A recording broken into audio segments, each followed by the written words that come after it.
Live, the absolute finest entertainment on the internet. Join us in fighting back against evil.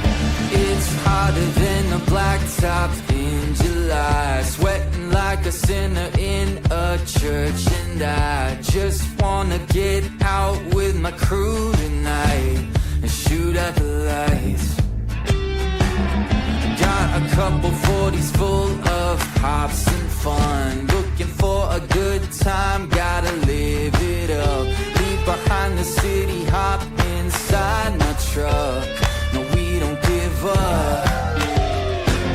We're gonna paint the night red, broken holler till we're dead.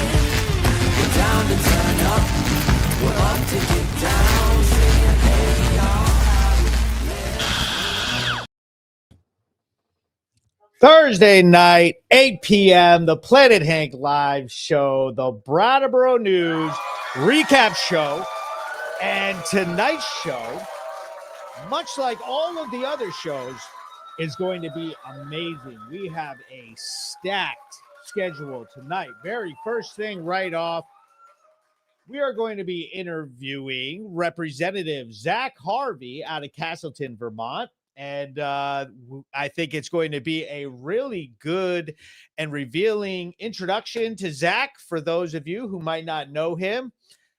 He is running for the VTGOP vice chair position coming up in the next 2 weeks. And so we have him standing by waiting for his interview. We will also be doing a few topics, Nobel Peace Prize with Donald Trump, the White House remodel. We'll be talking about judges here in Vermont, and we will be going over exactly what Trump's felonies are during the later segments of the show. Right now is my absolute favorite part, which is to share this up, sharing this up and get some people in here so that we can give an audience to Zach Harvey.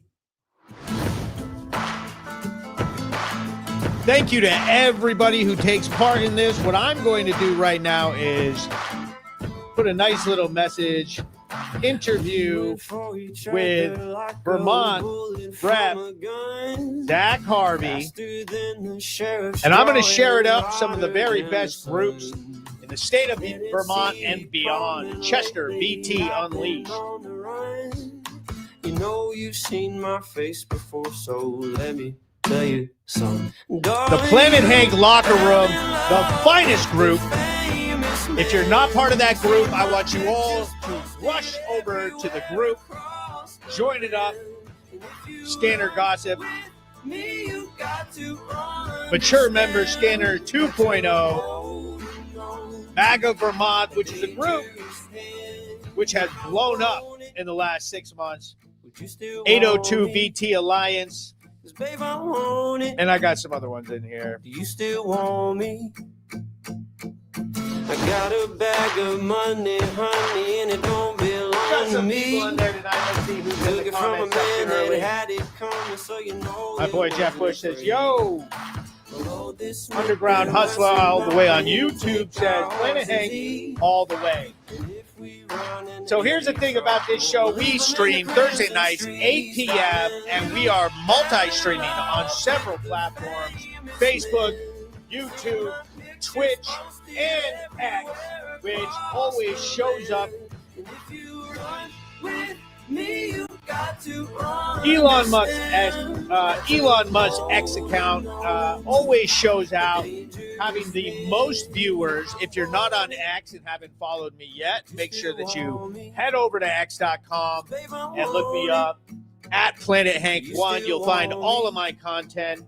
And with that, what I'm going to do is I'm going to kill this right here. And I'm going to bring in, now that we have a nice little audience started and it's all shared up and everybody's happy, I'm going to bring in Zach Harvey.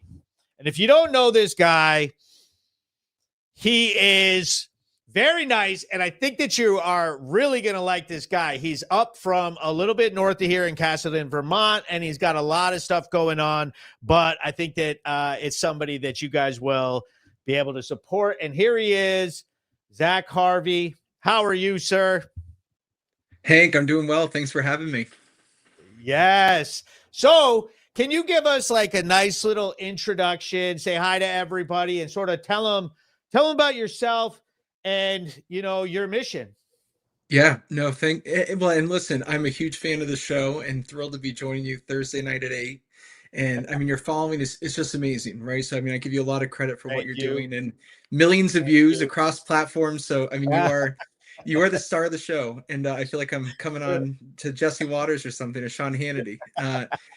Yeah, no, totally. So I think, born and raised Vermonter, seventh generation. And at the end of the day, I grew up here in Castleton, went to local schools, went away for college like a lot of people do, and stumbled my way into the world of Wall Street in New York City and worked for the stock exchanges down there, worked at NASDAQ and the New York Stock Exchange, and had a great experience working with entrepreneurs as they're getting ready to bring their companies public. And so when people were buying their shares for the very first time, I was on the floor of the New York Stock Exchange next to Jim Cramer and the whole crew, and Wow. seeing people's dreams, come alive in front of them, right? Like you see, I often compare it to that of a wedding day. Like you see a lifetime of moments that become a moment of a lifetime. And it was an amazing experience, a very different side to the financial services industry than people are used to seeing.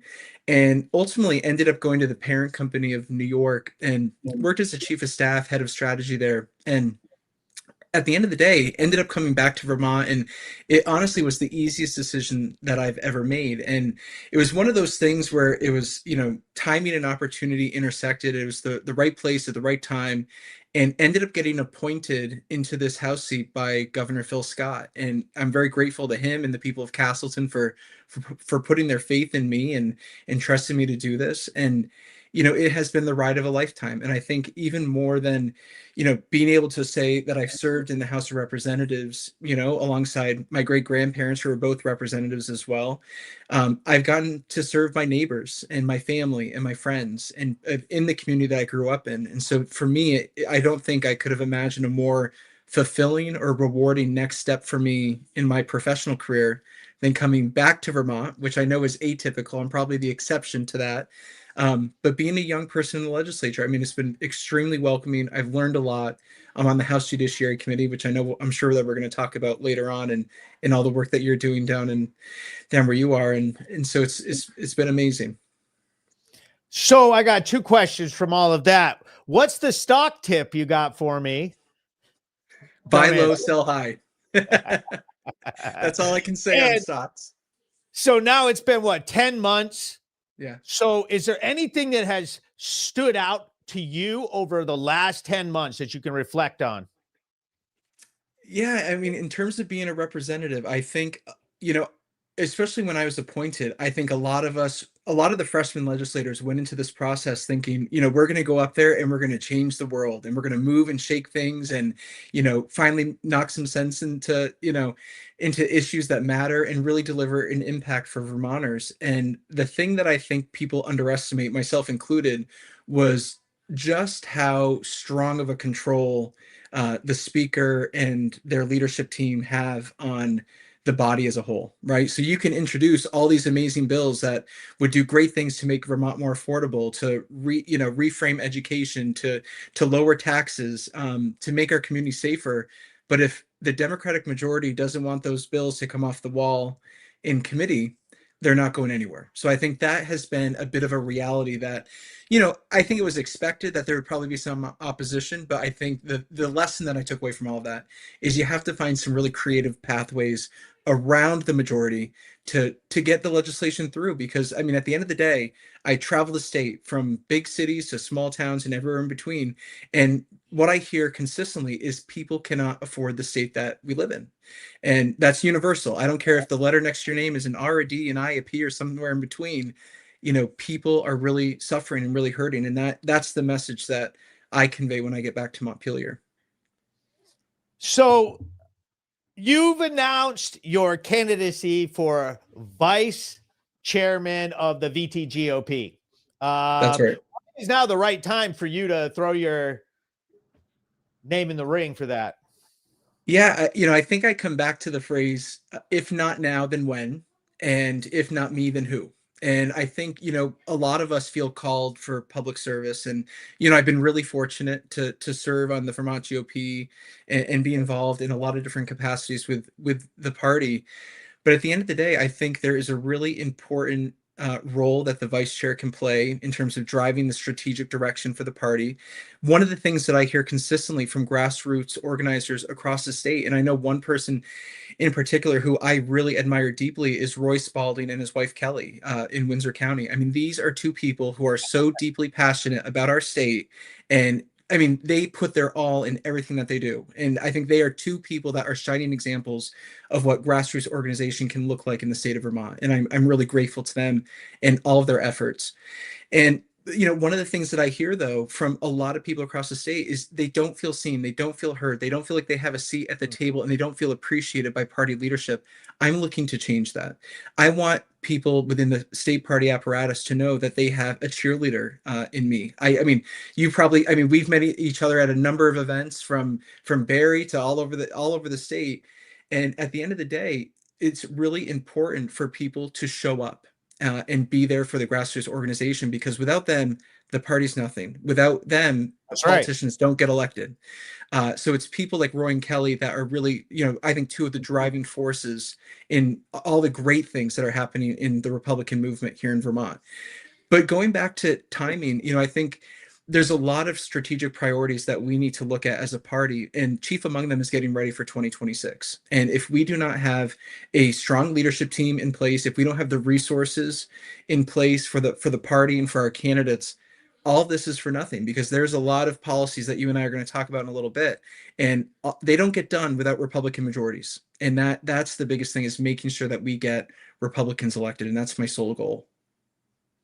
So I've got 3 key ideas outlined here that you have announced that you're focusing on. You just spoke about grassroots organizing and a little bit about recruiting candidates, and then building a strong bench, increasing Republican productivity. How will these things help the VTGOP? And maybe just run through some of these ideas a little bit for us and tell us specifically, what are you going to bring to the party for us all down here in each of the counties? Yeah, sure. No, it's a great question. And I think, and you rightly point out, it's one of the key tenets that I had, outlined when I announced my run for vice chairman. And so one of the things that I've been doing, behind the scenes, and I think a lot of this work does happen behind the scenes. It's not always, in front of the cameras for everyone to see. But at the end of the day, we are looking at, we have so many dedicated representatives and senators in Montpelier, but I don't see necessarily the bench of people that are going to take the mantle from them when they choose to retire. And let's be totally honest, there's a lot more people with a lot more gray hair than I have serving in Montpelier, and they've been there for the better part of 2-3 decades. A lot of them, and there's pluses and minuses, right? Like, you have a ton of institutional knowledge, very, very smart people, very capable, that deeply care about the state of Vermont. But that being said, we have to have new talent and fresh blood that's coming into the system. So one of the things I've been working on with House leadership and my colleague Kresge, and shout out to Chris from Rutland City. Chris is chairing a candidate recruitment team that's being led by Patty McCoy, the minority leader, and along with a small group of us, to find that next great bench of talent. And it doesn't stop. And so, like, to translate that into the House, to the run for vice chairman, that doesn't stop with the House. It expands to the Senate, and it certainly expands to statewide offices. And I think that is one area where, aside, you look at the governor and the lieutenant governor, you have 2 Republicans that are statewide office holders that are Republicans. But beyond that, where's the bench of talent? And there isn't one, right? Like, and that's one of the things that I really struggle with, and I was always taught, especially in corporate America, you can identify a problem, but make sure that you have a solution, to back it up. And so I think for me, the solution is raising my hand and saying, I want to be part of the solution, and we're going to find these candidates wherever they might be in the state. And so I'm very focused on that and very dedicated to accomplishing that mission. Yeah, that's very important. I think that's a great point. And so you serve on the Judiciary Committee, and I know public safety is very important to you. Yeah. What are you seeing as a path forward for Vermont in the realm of public safety with everything that we see going on? And is this something that you can correlate with the Republican Party in the state? Like, Yeah, no, absolutely. I think that immediately ties into the platform decisions that I would be part of if I was, if I'm fortunate enough to earn the votes to be vice chairman. And I think, it's interesting because I have a perspective that really complements and augments what the rest of the leadership team at the Vermont GOP has, right? And so I think insofar as House Judiciary, it's sad to say this, but when your biggest accomplishment is stopping the craziest things from happening, it's a quasi successful session, but the worst things didn't happen, but we didn't do a lot of great, right? And that's just purely because of numbers. If you don't have the numbers to pass a bill and vote it out of committee, that's the game right there. One area that I think is most concerning where, I'm going to be offering some legislative solutions on is around raise the age. And so if for your viewers that aren't familiar with this, basically a lot of us, when we think of who an adult is, we think of someone who is 18 years old, someone who can vote, someone who can serve their country in the army.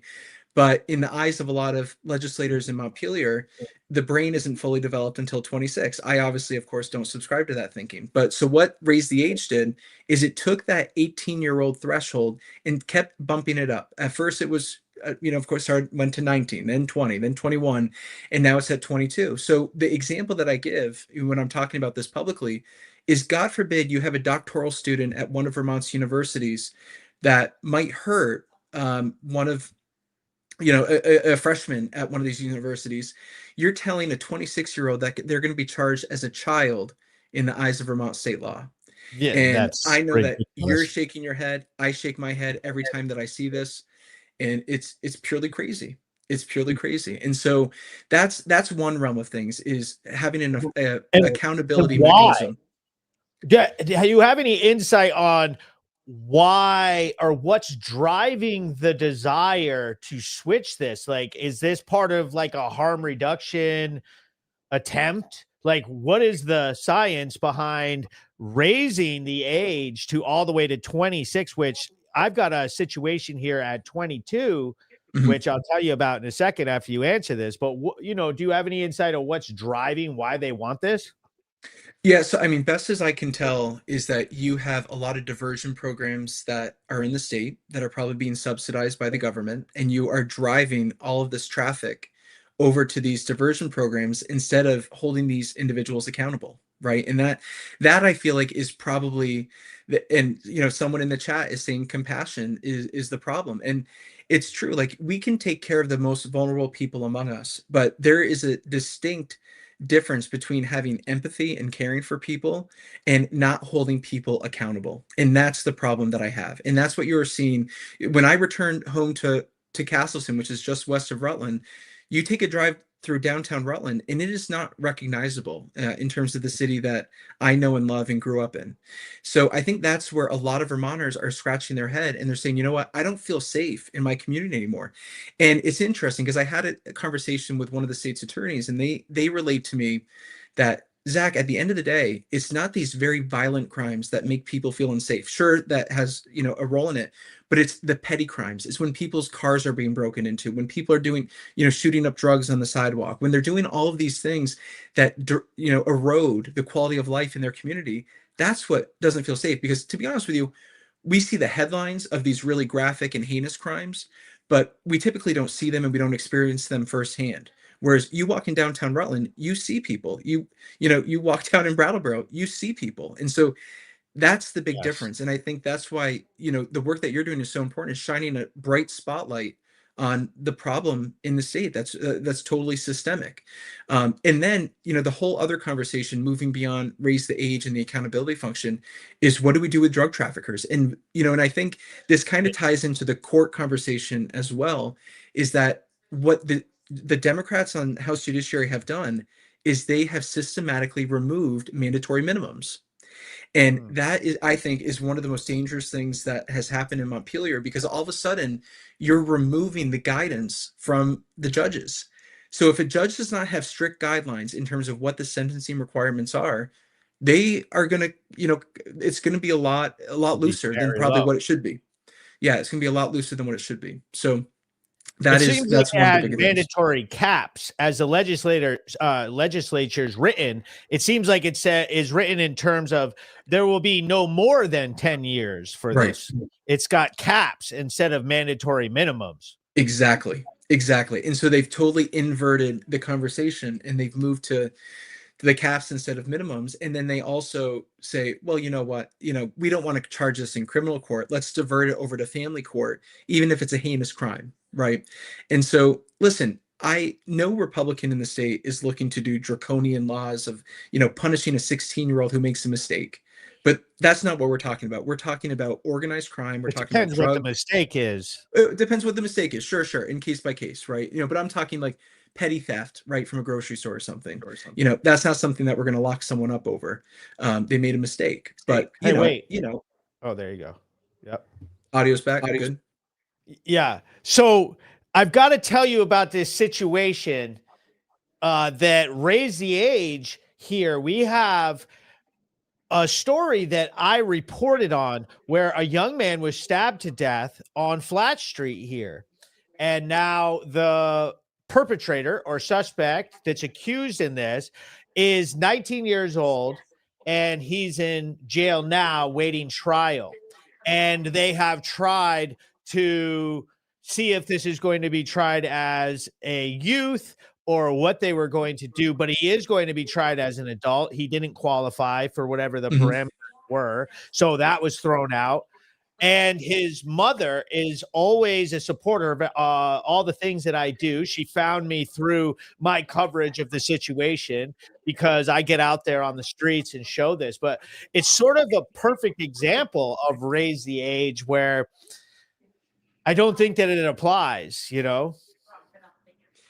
Yeah, and that's the thing is, I think it's applying to cases where you wouldn't necessarily think it makes sense, and I think that's part of the problem is that there's very loose application, and there's not really any rhyme or reason as to why it's happening in the first place.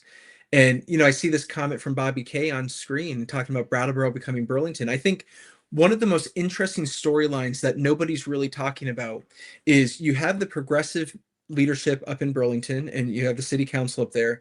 But in comparison to the second largest city in the state, which is Rutland, you have a Republican majority board of aldermen.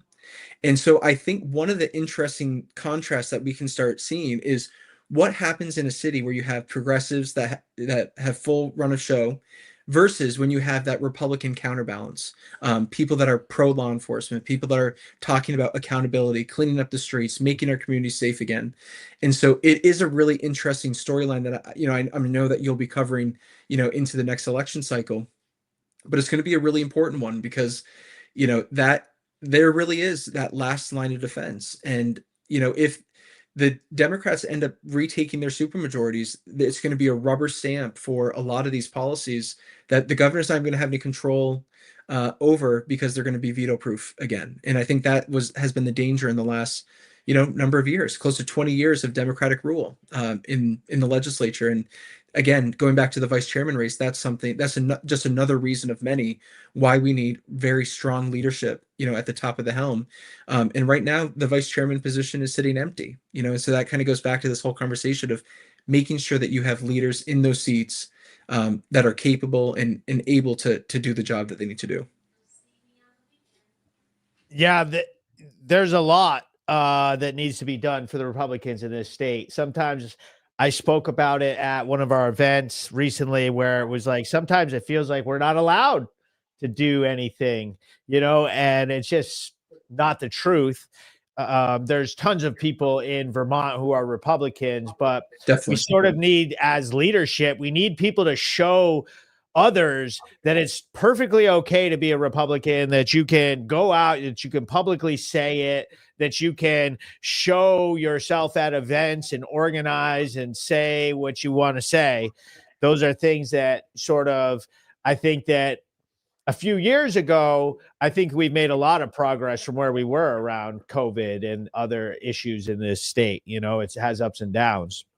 Definitely. And you look at the late great Charlie Kirk, and someone who is was my age, 32 years old, and someone who totally emulated respectful discourse. And I think that is the biggest thing that I think all of us can bring to the table as individuals, is just making sure that when we have these debates, and I say this to my Democratic colleagues and Republicans, by the way, on House Judiciary, and when we're debating, really sensitive issues in the House, is I welcome debate. I expect vigorous debate, because the issues that we're talking about are far too serious for anyone just to throw their hands up and pretend that, it's just, we can move it along. And, that's one of the biggest things for me, is these issues are so big and they impact every part of our lives. And what I would love to see is people coming to Vermont instead of leaving in droves, because that's one of the biggest problems that we have too, is looking at the population decline and what that does to the healthcare system, the pressure it adds to the tax system and the business environment. I mean, all these things are related. And so much of that ties to having safe communities where people can A, afford to buy a house, but B, want to live in because they're safe and they want to have their kids there. And like tourism is a big part of Vermont. And these public safety issues really drive who wants to come to our cities and come back. If somebody from out of state comes in and has lunch in Brattleboro and goes shopping and runs into a emergency situation with opioids and first responders, and it ruins tea time, they might just not come back. We have a lot of border communities. Most of our cities have a border either with New York or Mass or New Hampshire, and a lot of people can make the decision not to come back based off of our choices with public safety.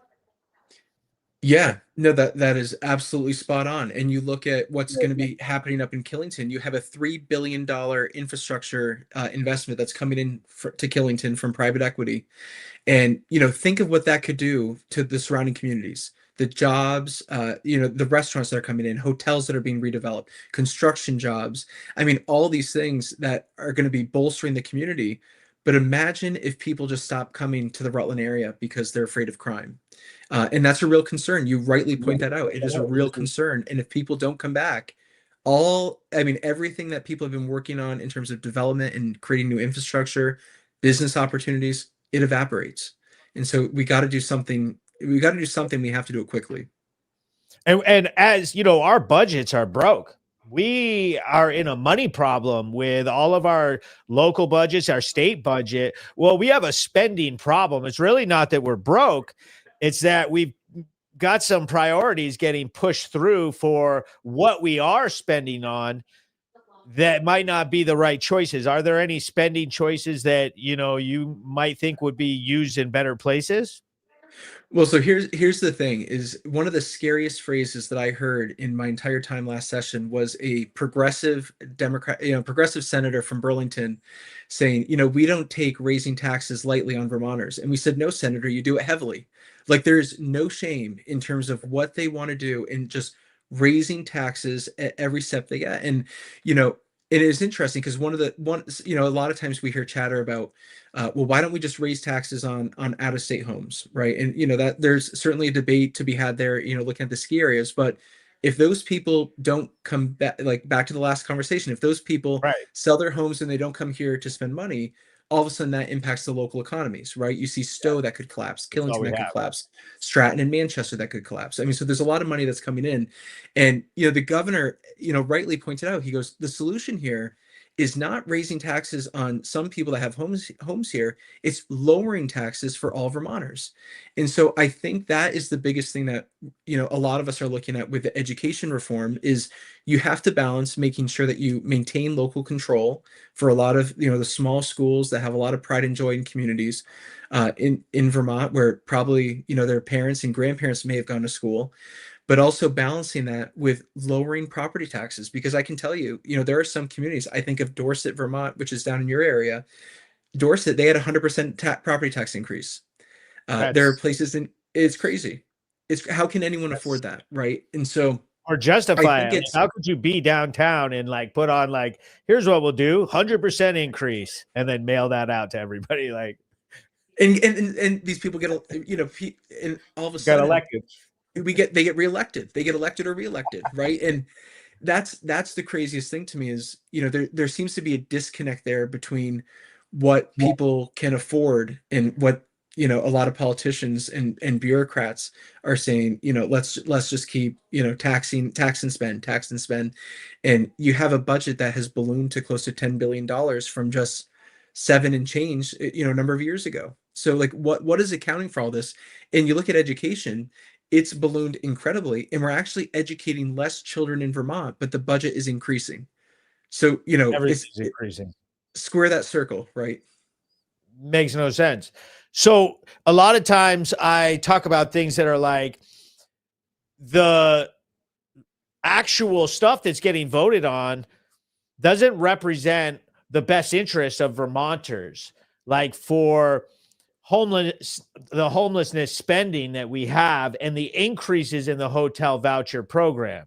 So I know that the hotel voucher program in Rutland has been devastating. That has just sort of brought the town to its knees. Same with Brattleboro.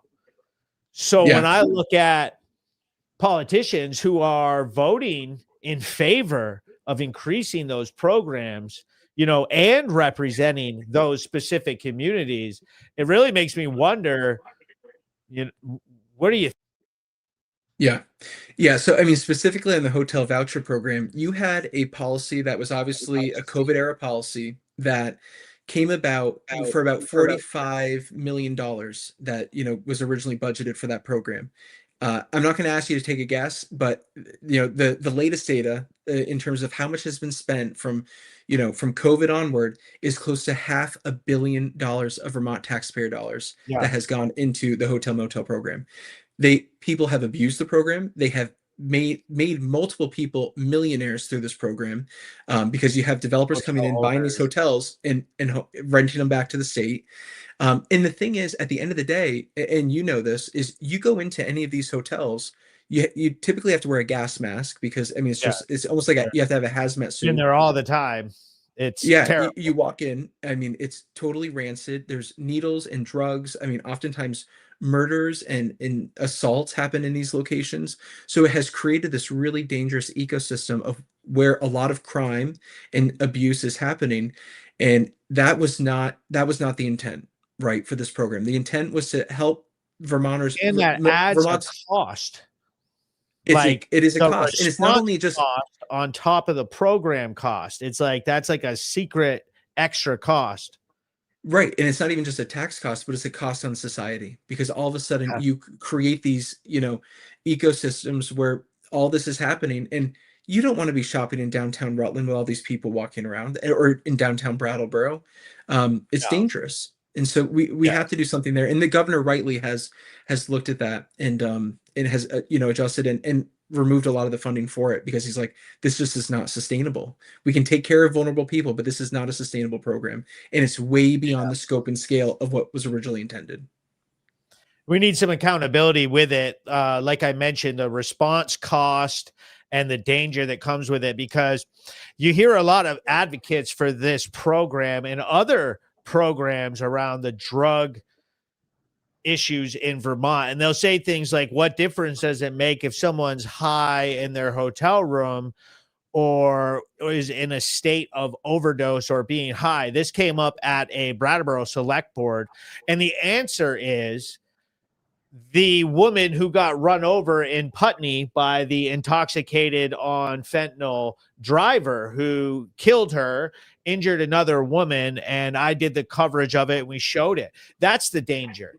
The danger is that someone who's too intoxicated drives a car, does something erratic, goes off the handle, violently hurts somebody, does something really, and it happens all the time. There's another story I covered where a vehicle in the supermarket parking lot just lost control and went straight forward into the vestibule and hit the wall right near a woman and her child walking in the doors. They just went right across where you walk into the store and hit the wall and crashed their car. And then sure enough, they were DUI. They tried to drive away. It was a whole police situation. And then about a week later, I think because of that arrest and the probable cause involved in the vehicle, the police executed a search warrant in his hotel voucher program room and found a whole bunch of weapons and was selling drugs. Yeah. Yeah. I mean, it's very sad, And but he's that out on doesn't the street surprise now. me. Yeah, it's very sad, but that doesn't surprise me. And so that's where legislation has to be introduced to hold these people accountable, and that they aren't, this isn't the revolving door of catch and release of these people committing these violent crimes and being released back into our communities. And it's interesting. I mean, it's very timely because the governor released the 14-point plan that they came up with in partnership with the city of Burlington, which came out today. And my thing is great. Like we have to start somewhere, and we can pilot this program in Burlington. But I think there should be special prosecutors in all 14 counties across the state to reduce the judicial backlog, deliver justice and hold people accountable. So I'm encouraged to see the plan that's being put in place in Burlington.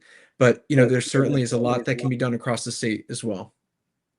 Okay, so back to the race for vice chair. So there's other candidates involved now. What is it? 3 of you have announced so far, but you have one more day is the cutoff, right? Or is it That's today? right.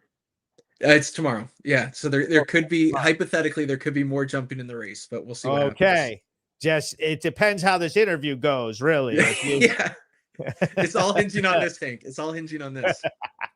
So how are you different from other folks that might be running for vice chairman? And what sets you apart from the other candidates? Yeah, it's a great question. And I think it goes back to one, my time in New York and the perspective and experience that I've gained there. 2, it's serving in the House and knowing the issues intimately that are impacting our candidates and our legislators. Because I can tell you, as someone who was on the outside looking in, it's like, oh yeah, this is simple, right? The problem's A, B, C, and we get past these bills. Like I said earlier, it's not quite that easy. So having someone who understands intimately the way the process works, knows all the players, has a great working relationship with the administration, the House, the Senate, and then also all the people within the state party, right? I mean, the thing is, Hank, I certainly feel a call to service, but I wouldn't be in this if it weren't for so many supporters reaching out to me and telling me, Zach, we really need you in this position. We really need you to do this for us. And that's a very hard thing to say no to. It's not something that, I sought out in some capacity, but it really was through the encouragement of so many people that I meet at all these events across the state, from summer rallies to barbecues. It's been an amazing experience, and I love the state, right? And it's not saying anything about the other 2 candidates. I'm sure that they love the state of Vermont as well, but I bring a very different skill set. And I think you really need someone who is ready to hit the ground running on day one. And that's experience that I bring. And that's something that I don't think that can be said for the other candidates. But that being said, you have one of the candidates who undoubtedly is a young rising star from Northfield, Vermont. And I've only heard great accolades about his name's Will Cole. I'll give him a shout out. And, Will is a really tremendous young resource in the party. I mean, he's doing all this data analysis behind the scenes and looking at voting demographics and all these amazing trends that we can really capitalize on. And it's people like Will that we want to step up, and that want to serve. So I guarantee you that, we're going to be having conversations, and, Greg Thayer has certainly been a very devout and dedicated public servant and, servant in the state of Vermont, and, has tried numerous times at serving at statewide office. And Greg plays a really important role in this process as well. So my whole goal, Hank, and this about me, is I'm a unifier, and I would love for all of us to kind of rally around my candidacy and really, focus on the issues and driving results, not only for the Vermont GOP, but specifically for candidates in 2026, because as we know from the issues that we talked about, the stakes are just too high. So as it stands right now, how do you think you're doing? How do you think that it all plays out? Do you have any predictions? I don't have a crystal ball, but I feel very encouraged. I can tell you that my days have been filled with phone calls with supporters and people that I'm talking to, that I'm calling to earn their support. And I feel really encouraged. And, all signs are pointing to a great outcome on November 8th, which is the voting day. And obviously I look forward to seeing you up there as well. So it's going to be tremendous. I'm really excited. last question, and then we'll get out of here. But you're already a legislator. Yeah. Can you do this task of vice chair while also serving? So I don't know if that's a rules question. I mean, so in terms of No. rules, I mean, in and just terms timing. of time. Yeah. So my How thing do you is do this. it? There is nothing that I would volunteer and seek if I didn't feel like I could dedicate all of myself to it. Number one. Number two, one of the great things about working very long hours in the world of finance in New York City is you're used to balancing a lot of priorities. And, you're working through the night sometimes, you're sleeping at the office. And so this is nothing that I'm not used to, right? If anything, I'm ready to invest all of myself even further in the Vermont GOP, dedicated to my role as legislator. And I mean, here's the thing, right? Is being a legislator in that role gives you, again, a lot of unique perspective, and it even more closely aligns the party with, the state objectives. And I think that's a good thing at the end of the day. Okay. And so give us like a little bit about the day it all goes down, what the plan is, sort of wrap it up with that. On the reorganization day, I mean, listen, I Yes. think what I'm most focused on, Hank, is all the days between now and November 8th. And, I'm very focused on making sure that I have a conversation with every single delegate that is going to be going up to Burlington to cast their vote in this election. And so that, to be honest with you, I mean, it's going to be a great day. I think there's going to be a lot of camaraderie, a lot of great unity. And I'm very focused on just having those conversations and understanding where the party is today and where our grassroots organizers want to take it in the future. What do our candidates think? What do our the elected officials think? But most importantly, it's back to the grassroots, and that's what I'm focused on. Nice. So good luck to you, sir. Great interview. I think it went really, really, really well. And I really hope that you fulfill all your goals, and this is a really positive moment for you moving forward. And good luck. Thanks very much, Hank. Thanks for all that you do, and thanks for all you do for the state. I mean, congrats again on a fantastic show, and thank you for the support. I'm really looking forward to seeing what happens on November 8th and moving the state and the party forward. So thanks again. Yes, we'll see. All right. Have a nice night. Thanks for coming on. You too, Hank. Thanks again. Yep. So Representative Zach Harvey, that was a great interview. He told us all about all of his ideas moving forward, and I can't wait to see what happens November 8th. And I think that everybody's going to really enjoy that. I've got some more interviews on the same topic of the other candidates in the race for who is going to take what chair position or vice chair or committee man or woman. There's all kinds of others. And so a week from tonight, on Thursday, 8 p.m., October 30th, we will be having the current VTGOP chair, Paul Dame, on the show. And he will be doing an interview very similar to this one and tell us about his run to retain his position as the chair of the VTGOP, the state party, the official Republican Party for the entire state. So he will be on the show next Thursday night, and he will be visiting our Windham County Republican Committee reorganization meeting this Saturday, the 25th.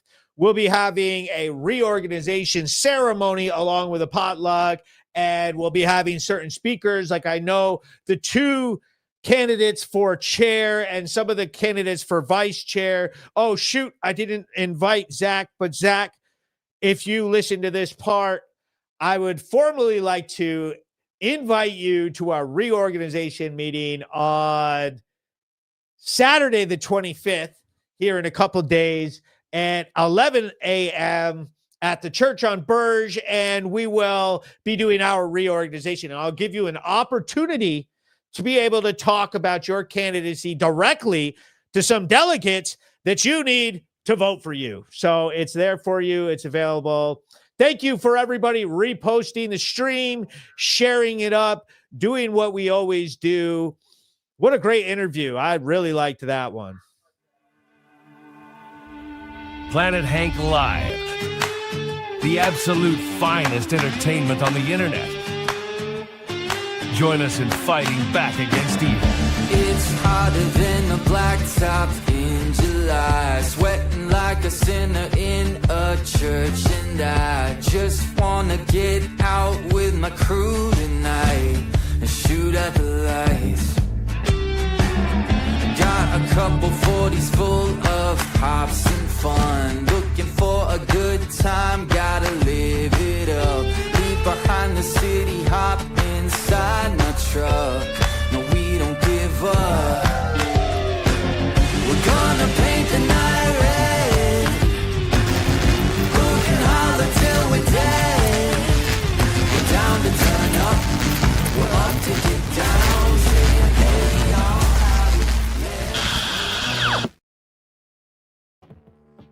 So, the Planet Hank Live show Thursday night at 8 p.m. The greatest podcast in the history of the state of Vermont. It's not even close. There is no competition. There is nobody better than Hank. And I would like to take a second here to thank all of my sponsors and supporters.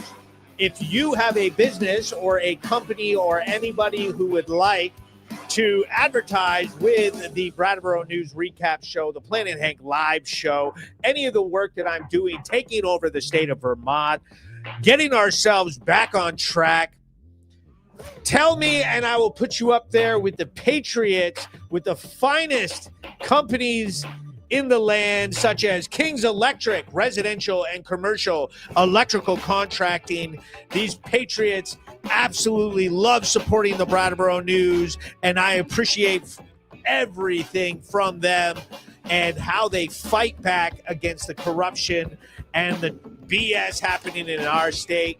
Along with Kresge's Alignment out on Canal Street, the finest mechanical shop. My man Mike Borio's always keeping my cars in tip-top order so that I can collect the very important Brattleboro news. And some very fine people all the way up in Putney, Vermont at Rod's Towing and Repair. Absolutely love these people. Church-fearing people.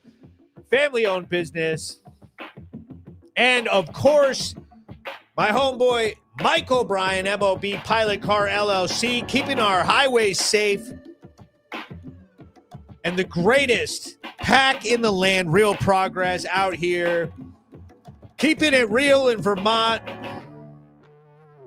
The Planet Hank Live show airing everywhere Thursday night, 8 p.m. I've got some other funny stories to bring up for you guys. I know you're going to enjoy this. So, our very next story, let's drop it. Trump still in the running for a Nobel Peace Prize. The deadline for the 2025 Nobel Prize nominations was January 31st, 2025, just days after Trump's inauguration. Key endorsements from leaders like Israel's Netanyahu, Cambodia's Han Manet, and Pakistan came months later, after the cutoff. So they couldn't factor into this year's selection. This prize honors 2024 efforts. The 2025 award recognizes achievements from the prior year. Trump's major diplomatic wins, like the recent Gaza ceasefire and ceasefires between Israel, Iran, Cambodia, Thailand, and India, Pakistan, occurred in 2025, and thus ineligible for consideration. Okay, another thing to consider is no self-nominations are allowed. Nobel rules prohibit individuals from nominating themselves, because we all know that Trump would have already nominated himself if he was allowed. While Trump received support from allies and world leaders, his public campaigning and lobbying couldn't substitute for a valid, timely submission. Committee process is independent. The Norwegian Nobel Committee conducts confidential deliberations from February to September, evaluating over 300 nominees based on Alfred Nobel's criteria for advancing fraternity among nations. Politics or pressure from any side do not influence the outcome. Yeah, okay, we believe you. Trump remains eligible moving forward. He was never disqualified or passed over due to bias. Claims of the committee stripping his nomination over international norms or criminal proceedings, those are false. Future prizes could recognize his ongoing peace initiatives if they meet the standard. And he has a lot going on.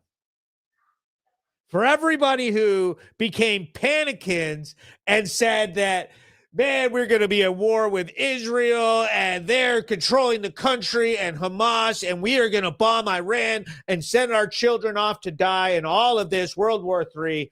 Oh boy, were they wrong. Trump's been doing great. The president of peace. Strength through peace. Peace through strength. Trump's been doing great. And it's great to see because we need it. We don't want any more war hawks.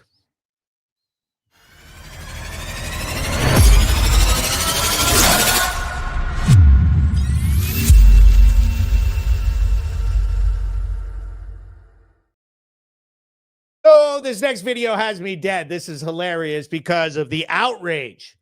The outrage. There's just outrage. So watch the video. The existing building. The renderings here show a massive open ballroom with gold and crystal chandeliers, gilded Corinthian columns, a coffered ceiling with gold inlays, and checkered marbled floors. 3 walls of arched windows look out over the White House's south grounds. Now, the space will be able to seat 650 people. Now, President Trump's administration asserts that construction will not interfere with the main building and that it will maintain the historical character of the White House. You're going to see a ballroom the likes of which I don't think it'll be topped. It'll be the finest. So it's going to be a lot of fun.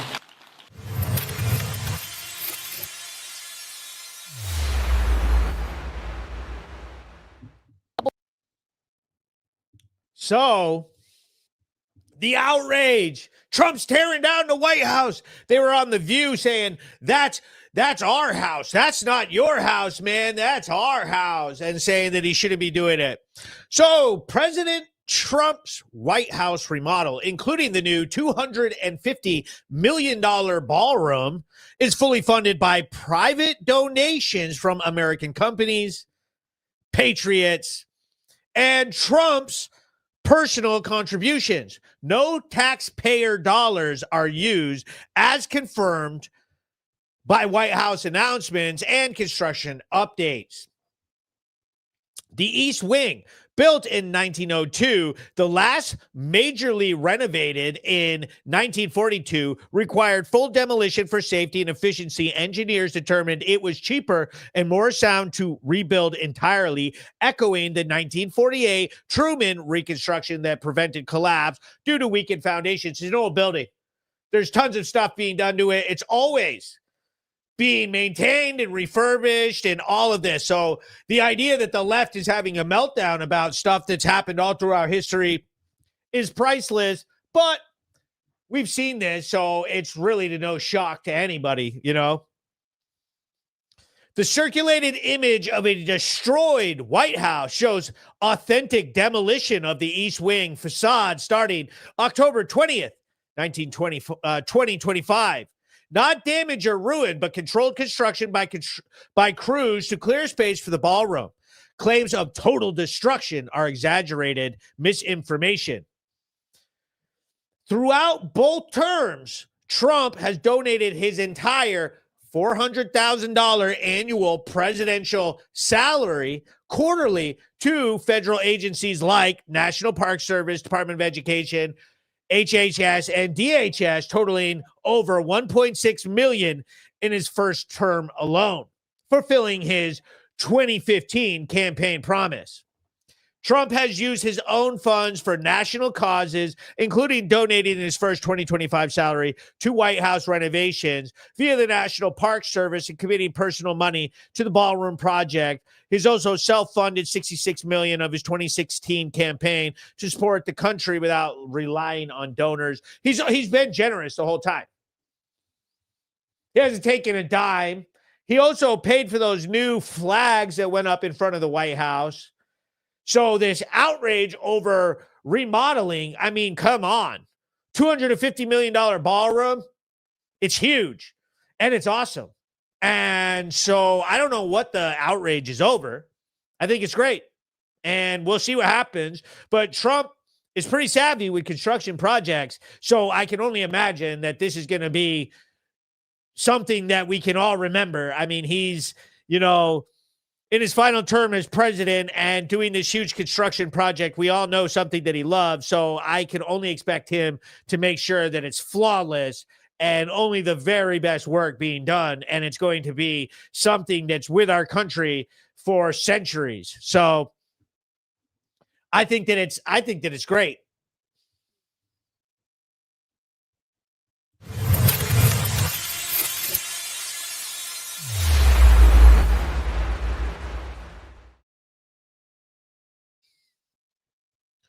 So here's the thing. All these people, we had the No King thing over the weekend, and we did Red on Green, which I thought was a much classier, better, well put together event. We all got out on lawn chairs with American flags. We spoke some words. It was a great outcome. We did it right after the No Kings in Chester. Now, No Kings was a huge production across the whole country. And the VT Digger reporter asked me specifically, said, hey, look, your event had this many people and the No Kings protest had more people. Why do you think that is?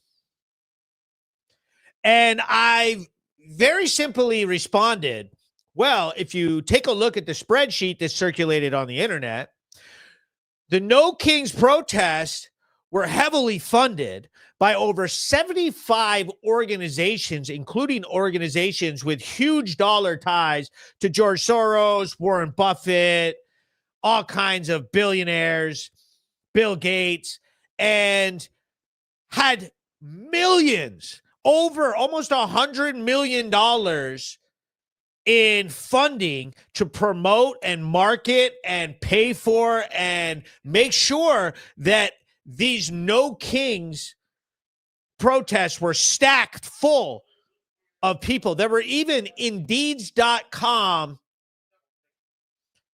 job postings out saying that they needed reliable people to show up and help spread the message, yada, yada, yada, which has long been speculated that these are all paid for professional protesters, people being bussed in. Are these the actual people from their communities?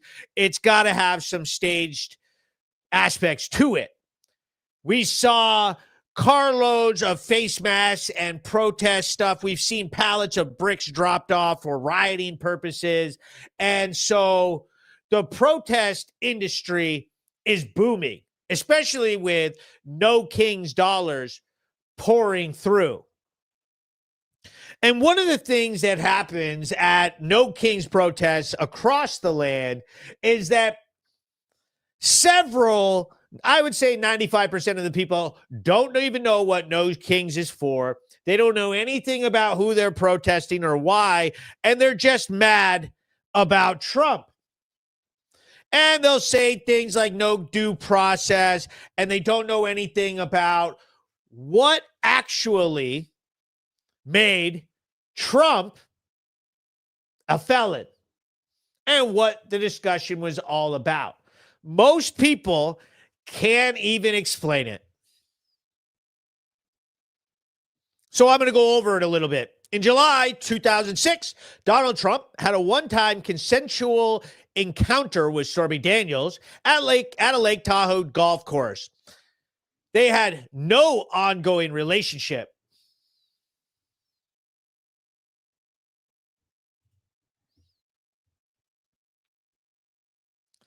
only brief contact regarding her possible appearance as a cast member on Trump's reality show, The Apprentice. No communication since 2007. In October 2016, Michael Cohen paid Daniels $130,000 to silence her about the encounter to aid Trump's campaign. Trump reimbursed Cohen in 2017, falsifying 11 invoices, 11 checks, and 12 records as legal fees to hide the payment. In May 2024, Trump was convicted of 34 felonies for falsifying business records, a misdemeanor. So anybody else who falsified documents, these would be misdemeanors.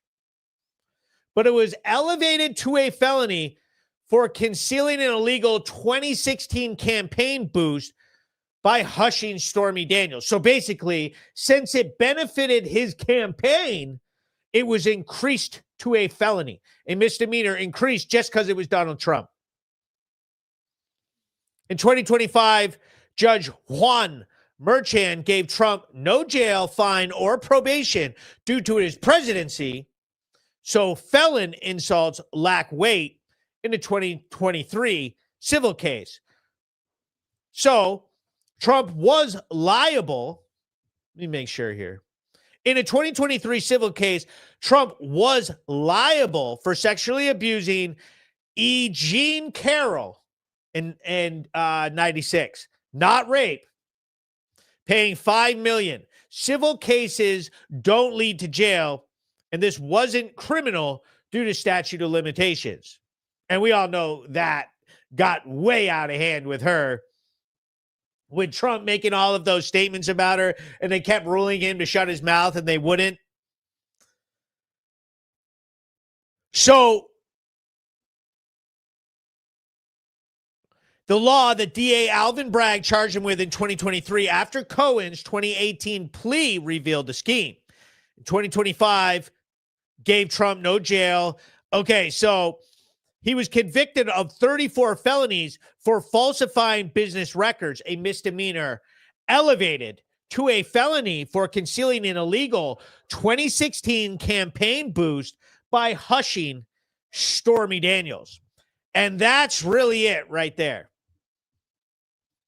He was charged with the same thing 34 times, which changed to a felony by using payments to have hush money that they upgraded his charges to felonies by falsifying documents. Falsifying usually is a misdemeanor, but because it was a candidate, because he's a candidate, it was a felony. It's just sort of, so when all of these people are pouring out, screaming about how he's a felon and everything, it's a pretty trivial situation, and it was overly prosecuted, in my opinion. And please educate yourselves. A falsifying documents charge upgraded and charged 34 separate times. We don't see cases like this prosecuted like that. And I can only imagine the only reason that they did prosecute this case like that was because they were trying to get Donald Trump and make it so that they can scream that he was a felon. 34 of the same misdemeanors upgraded to felonies. Get out of here. That was the most BS. Oh, my God. So, moving on, I would like to invite all of you to the Windham County Republican Committee reorganization. We are having Saturday, October 25th, 11 a.m.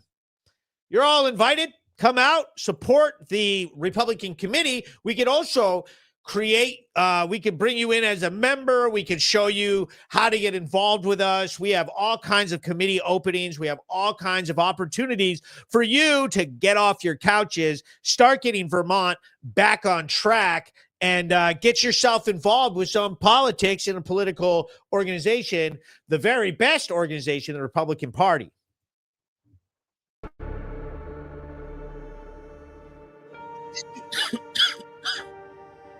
Patriots of Vermont, I'm calling on you now to warn you of corruption, of scandal, of betrayal during every vote. Becca Balin, Peter Welch, Bernie Sanders have sold you out. They voted against the HALT Fentanyl Act, flooding your communities with 85% cheaper drugs. They decriminalized narcotics. There's no treatments. We are exposing the corrupt leftist politicians who have infiltrated our state and destroyed our potential.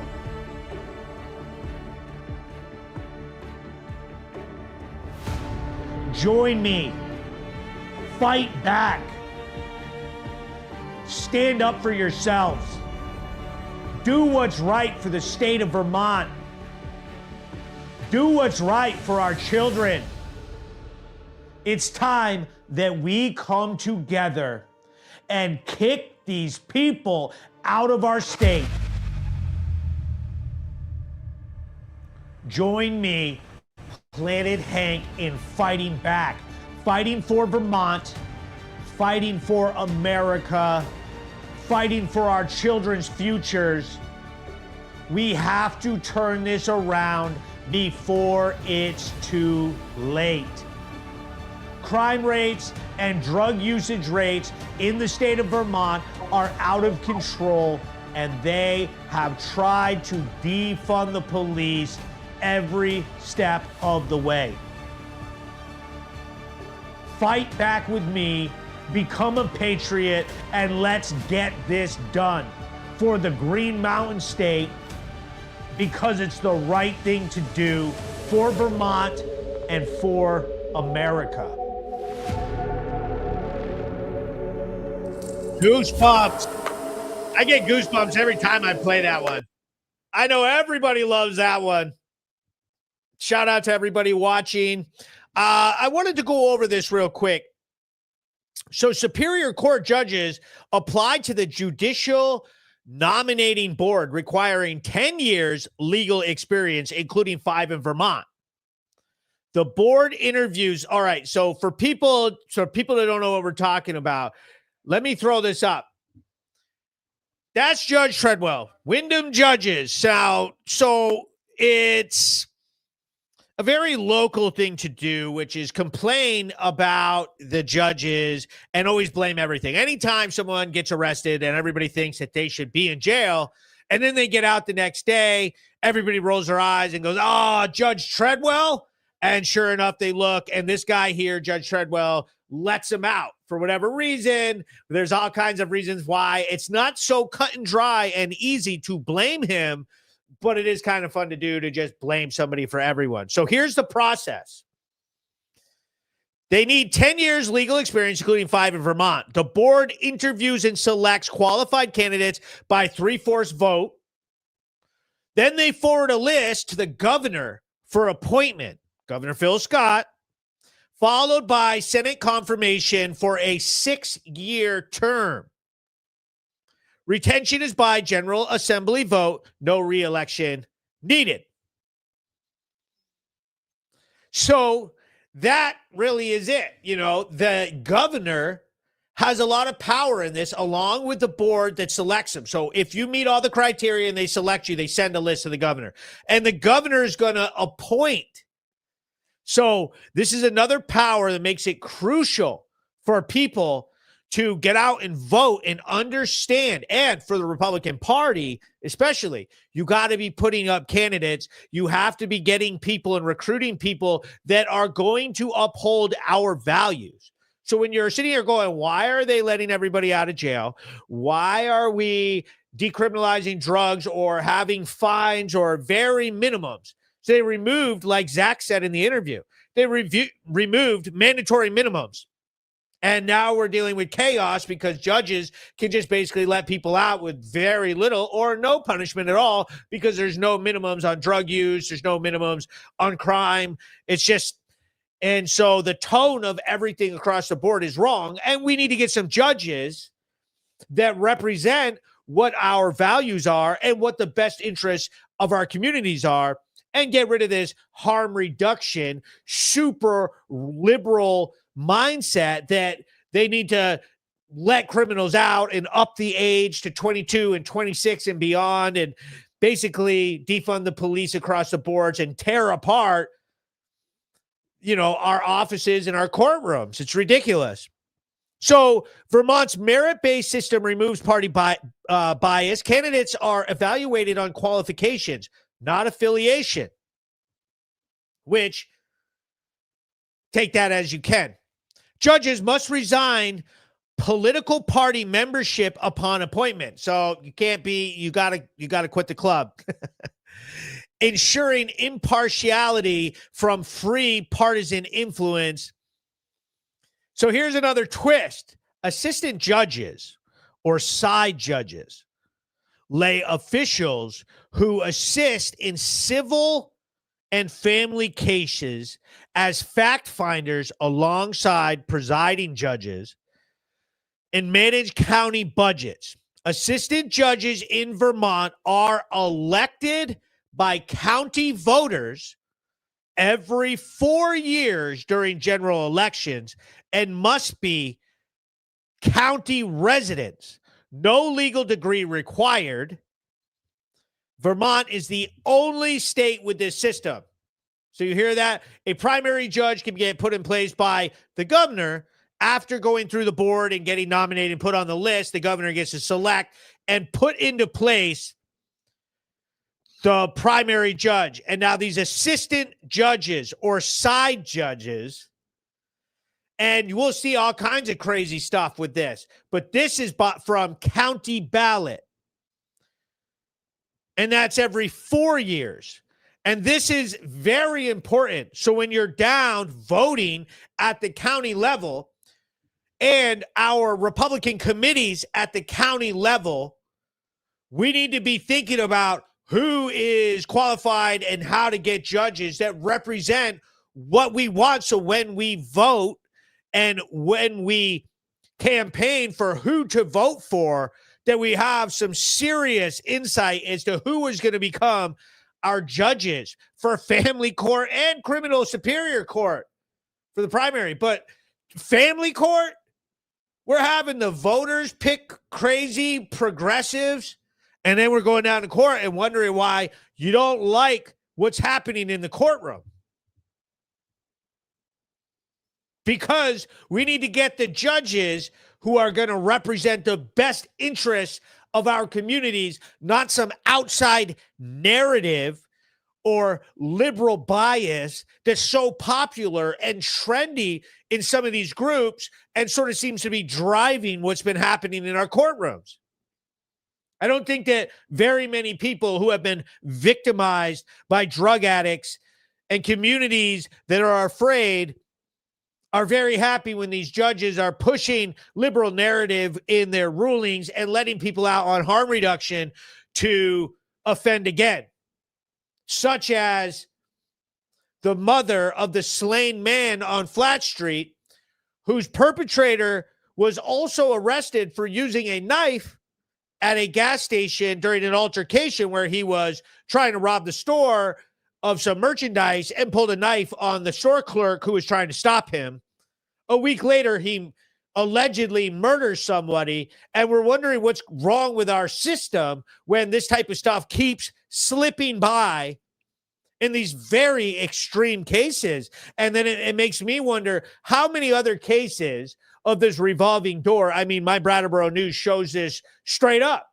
People have several videos out for your viewing pleasure, and yet they keep getting released, keep hitting pretrial release, keep violating their conditions of release. And some of these people, I know of one man in particular, has over 25 open cases and keeps getting released from jail on pretrial. So we got to come up with something. And I think that we're pretty far extreme to one way or the other. Lesang writes, I don't need a law degree to be an assistant judge in Vermont. That explains so much about family court. Yeah, I mean, and that sentiment's right across the board. I have seen some scary decisions come out of these courts. Absolutely terrifying decisions that have destroyed families, that got it absolutely 100% wrong. And it just makes you wonder. And for a state that's dealing with a public safety crisis, not having absolute confidence in our courtrooms and our ability to right our wrongs, it just seems like we've got major holes in our bucket and water is dumping out everywhere. We got work to do, Vermont. Wono writes, as far as I'm concerned, brandishing a knife is absolutely a threat to kill. And if that man would have been held in jail and prosecuted accordingly, Aaron Colburn would be here today. May he rest in peace. Everybody say a little prayer for Aaron Colburn.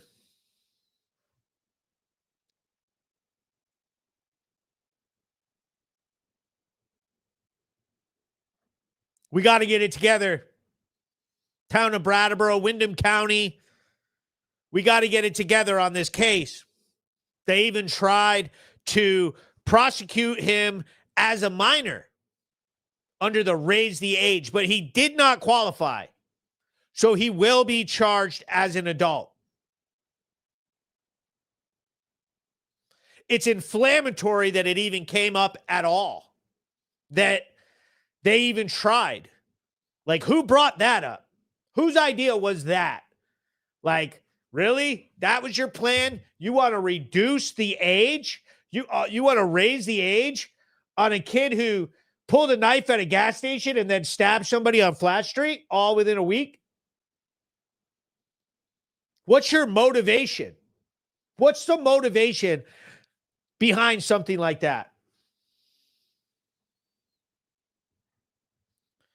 Assistant judges in Vermont are elected by county voters every 4 years during general elections. They must be county residents. No legal degree required. Vermont is the only state with that system. So you tell me,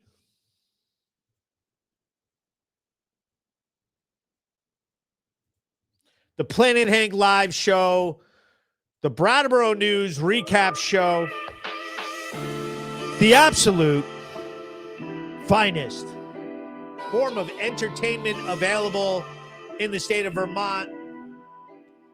Republican Committee reorganization meeting Saturday, the 25th, 11 a.m. I'm bringing a cake. I hope to see you all there. I think we'll have some big news come out of that meeting. I've got several amazing stories coming out with the Brattleboro News, including content for the Subscriber Hub. I had so much going on over the month of October, including political events, public speaking opportunities, amazing interactions with Vermonters, and networking in other counties to bring the fan base, along with radio appearances on WDEV with the Vermont Daily Chronicle, with the Vermont Viewpoint. So we've done a lot of work to expand our message across the state. And I think that it's been very proactive, but I know that there's a ton of people that were like, hey, where the heck are the videos? Where are the Brattleboro News arrest videos, the chaos videos? Let's get back to the good stuff. And I agree with some of that sentiment. Let me read a long comment here. Jeff Morris writes, in Vermont, assistant judges, also known as side judges, sit on civil and family court cases in Superior Court. In these cases, the assistant judges can act as fact finders along with a presiding Superior Court judge. Role in the Superior Court, and in the Superior Court, assistant judges are responsible for determining the facts of a case, essentially serving the same function as a jury. Their specific duties include deciding facts. They weigh evidence and determine who and what to believe in. So much power in that. So if you're not getting off the couch, getting a plan and voting, finding leadership to help explain it, and make sure that what you are voting on is actually represented. That's so important. So often on the left, what I see is issues that I don't even believe that they are supporting, like the hotel voucher program, decriminalization of drugs, all of that. I don't think that voting for the left represents what people actually want. Not often do I find leftist or Democrat Party voters who actually want those types of spending, homelessness spending, decriminalization of drugs and prostitution. They don't support that. And they're voting Democrat for some national argument or debate that happened in some other area. It doesn't even represent what's happening in Vermont. And honestly, when I have a conversation and expose what has been voted on and how the Democrat representative or senator has actually voted, it goes exactly against their ideals. The constituent, I mean, it's like, dude, why are you voting to decriminalize drugs and add a bunch of hotel voucher money? That nobody wants that. Nobody wants that. Nobody can get behind that. And I think that if we expose that to Vermonters, then we'll see them reject some of these senators and reps who just can't get away from what the party's narrative that they want. So the whole point of extending the age for being charged as a juvenile is because the judicial system thinks a juvenile doesn't have a reoffending pattern. The man who murdered Aaron shows through using a knife to rob the Gulf station just days before that he's very capable of hurting someone else. He is not a child. The courts need to man up. Very true. So saying that a juvenile doesn't have reoffending risks, and he's literally reoffending with the same knife in a 2-week period, 1 week period. I mean, it blows that whole argument out of the water. That guy, there's absolutely no reason that he should be tried as an adult. And thank God he's not being tried as an adult. He will be standing as an adult, as a minor. I mean, there's no reason he should be tried as a minor. He will be tried as an adult. So now I'm going to do my very favorite part of the Brattleboro News recap show, which is to ask for people to put up 3 dog emojis in the chat. 3 dog emojis for my co-host and very special retriever hound, Vermont's finest animal, the hound dog known as Marco. Marco is a Republican. He believes in party unity. He believes in decency. And he wants to clean up the dog parks across Vermont. Please put up 3 dog emojis in the chat, and I will give him his bone. He wants to clean up all the dog parks in Vermont appropriately, aligning with the traditions of this great state.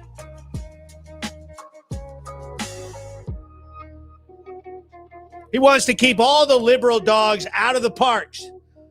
If you want to be trashy and bark too much and you don't want to clean up your poop, you don't know how to act, don't go to the dog parks. We're raising money for Marco's dog park cleanup. It's a joke. We're going to get a bunch of those little poo bags. We're going to stock up all the parks. The Planet Hank live show. The greatest co-host ever, Marco. I love doing this show every Thursday night, 8 p.m. What a great show. We had Zach Harvey on, running for vice chair of VTGOP. And we've got my Windham County reorganization meeting happening. And I'm so proud of everybody for being part of this show. Love you guys. Have a nice night. Planet Hank Live. The absolute finest entertainment on the internet. Join us in fighting back against evil. It's hotter than a blacktop in July, sweating like a sinner in a church, and I just wanna get out with my crew tonight and shoot at the lights. Got a couple 40s full of hops and fun, looking for a good time, gotta live it up. Leave behind the city, hop